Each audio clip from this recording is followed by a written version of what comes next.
राम राम जी। मैं doctor Pradeep Mathur, Sanjivani naturopathy and Ayurveda centre Gohana Sonipat परिवार की तरफ से हमारे इस लाइव यूट्यूब चैनल में आपका हार्दिक स्वागत करते हैं, अभिनंदन करते हैं। आज हम आपसे चर्चा करेंगे डेंगू का बचाव और रोकथाम किस प्रकार से की जा सकती है। सबसे पहले हमें ये समझना होगा कि डेंगू आखिर है क्या। डेंगू एक प्रकार का फ्लू जैसी बीमारी है। इसके अंदर व्यक्ति को बुखार आता है जो एडिस मच्छर के काटने की वजह से होता है। ये एक प्रकार का वायरल इन्फेक्शन है। डेंगू का जो मच्छर है जिसे एडिस कहते हैं, वो जब किसी संक्रमित व्यक्ति को काट लेता है और काटने के बाद वही मच्छर जब किसी दूसरे स्वस्थ व्यक्ति को काटता है तो ये इसके खून के अंदर अपना अवशेष छोड़ देता है। उसकी वजह से स्वस्थ व्यक्ति भी उससे संक्रमित हो जाता है। यही इसके फैलने का कारण है। इसके अंदर आमतौर पर सबसे पहले व्यक्ति को 5-7 दिन बाद, यानी एक इसका इंक्यूबेशन पीरियड होता है 5-7 दिन का। उसके बाद व्यक्ति को कुछ साइन और सिम्टम्स इस प्रकार से आते हैं, जैसे कि 104 से 106 डिग्री फ़ारेनहाइट फीवर बना रहना, बदन दर्द होना, नोजिया, वॉमिटिंग, गिडीनेस, फटीग रहना, चलने फिरने के दौरान पैरों में लड़खड़ाहट होने लगती है, व्यक्ति की आंखों के अंदर दर्द होना आरंभ हो जाता है। इस प्रकार के कुछ साइन और सिम्टम्स होते हैं जिससे हम पता कर सकते हैं कि व्यक्ति को कहीं डेंगू फीवर तो नहीं है। जब इसका ब्लड एग्जामिनेशन टेस्ट कराया जाता है तो कंप्लीट सीबीसी काउंट कराया जाता है और उसके अंतर्गत हम देखते हैं कि जो हमारी प्लेटलेट्स हैं वो एक लिमिट से काफ़ी कम हो जाती है। साथ में हम एंटीजेंस टेस्ट कराते हैं जिसे हम IgE IgM बोलते हैं। वो भी एक इसका डायग्नोस करने का तरीका होता है। और इसका जो फैलने का जो मुख्य कारण होता है वो हो रहता है कि व्यक्ति अपनी प्रॉपर स्वच्छता नहीं रखता है। किसी भी मलिन बस्तियों में रहने वाले को, किसी भी प्रकार के इन्फेक्टियस एरिया में रहने वालों को ये समस्या ज़्यादा आती है। एडिस मच्छर मुख्यतः साफ सुथरे स्थिर पानी के अंदर अपनी कॉलोनी को बनाता है, अपनी प्रजनन क्षमता को इंक्रीज करता है, जैसे कि कूलर का पानी हुआ, या पक्षियों को दाना डालने के लिए हम जिस प्रकार का कोई बर्तन लेते हैं और उसमें हमने उस पानी को कई दिनों से चेंज नहीं किया है, भरे हुए ठहरे हुए साफ स्वच्छ पानी के अंदर ये अपनी कॉलोनी को, अपनी प्रजनन क्षमता को विकसित करता है।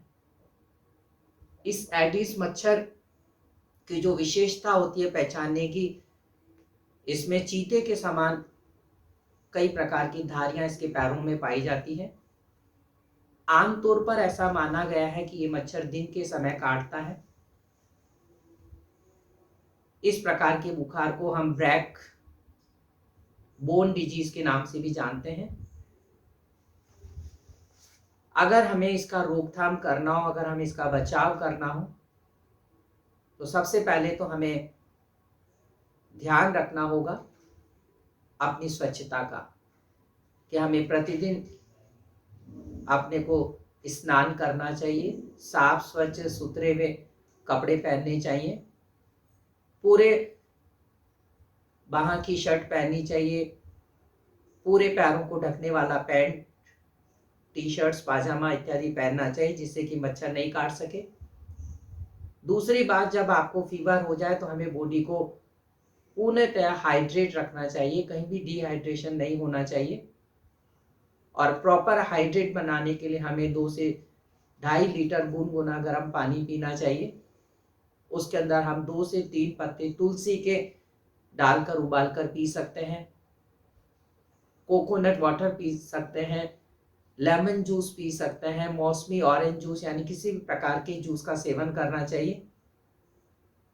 और दूसरी बात, हमें कूलर में या कोई भी, जैसे अभी हमने बताया कि पक्षियों को जब दाना डालने के लिए हम जिस बर्तन का उपयोग करते हैं उस पानी को हमें प्रतिदिन चेंज करते रहना चाहिए, ये तो हमें ध्यान रखना है।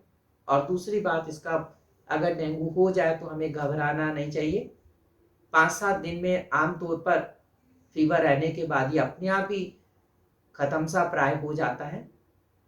लेकिन इसके जो लाक्षणिक उपचार हैं उसका अगर आपको उपचार करना हो तो आप इसके लिए क्या कर सकते हैं। इसका सबसे बढ़िया तरीका जो है कि आप 2 से 3 पत्ते पपीते के, जिसके अंदर पेपेन नाम का एंजाइम पाया जाता है, साथ में आप इसके अंदर 2 से 3 पत्ते तुलसी के, 2 से 3 काली मिर्च, आपको 1 गिलास पानी में खूब अच्छा सा इनको उबालना चाहिए। उबालने के बाद इसको छान लेना चाहिए और दिन में 2 बार आपको इस पानी को धीरे धीरे घूट घूट कर कर पीना चाहिए। अगर आपके पास पपीते के पत्ते अवेलेबल नहीं हैं तो आप पपीता खूब खा सकते हैं, आप कीवी खूब खा सकते हैं, आप बॉइल्ड एप्पल का सेवन कर सकते हैं। इसके अलावा आपको बकरी का दूध लेना चाहिए। बकरी का दूध प्लेटलेट्स को बढ़ाने के लिए, डेंगू के फीवर की समस्याओं को दूर करने के लिए रामबाण अचूक औषधि का काम करता है। इसके अतिरिक्त आपको एक नींबू लेना चाहिए और उस नींबू के 4 हिस्से कर लेने चाहिए। केवल फांक करनी है, उसको नीचे से काटना नहीं है। एक के अंदर आप थोड़ा सा, उस फांक के अंदर आप थोड़ा सा काली मिर्च, काला नमक, लौंग और थोड़ी सी मिश्री का पाउडर बना लेना चाहिए इक्वल प्रपोर्शन में लेके, और वो पाउडर इसके अंदर भर देना चाहिए नींबू के अंदर। चिमटी से पकड़कर उसको आंच पे हल्का सा गर्म करना चाहिए। जब रस बुदबुदाने लग जाए तो उसको कांच के बर्तन में ढककर रख लेना चाहिए। और 1 नींबू का टुकड़ा सुबह, 1 दोपहर को, 1 शाम को और 1 रात को आपको 3 से 5 दिन इस नींबू के रस का सेवन करना है। ऐसे 3 से 5 दिन करना है। और एक लास्ट और आपको करना है कि आप 2 से 3 पत्ते गिलोय के, 10 से 20 इंच लंबी गिलोय की डंडी, 3 पत्ते तुलसी, 3 काली मिर्च और चौथाई चम्मच मुलट्ठी का चूरन 1 गिलास पानी में उबालना चाहिए।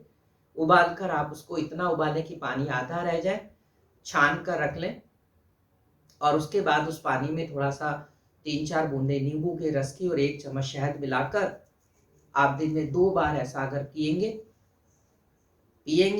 तो मैं समझता हूँ कि आपको डेंगू से जो होने वाली समस्याएं, जिसमें आपको लगातार दर्द बना हुआ है, बदन दर्द है, आपको उल्टियां हो रही है, नौजिया, वॉमिटिंग, गिडीनेस, वर्टिगो, आंखों के अंदर आपको अंधेरापन, दर्द आ रहा हो, प्लेटलेट्स काफ़ी कम हो गई हो, तो आप इन समस्याओं का समाधान इन क्रियाओं के द्वारा अपनाकर आप उसको दूर कर सकते हैं।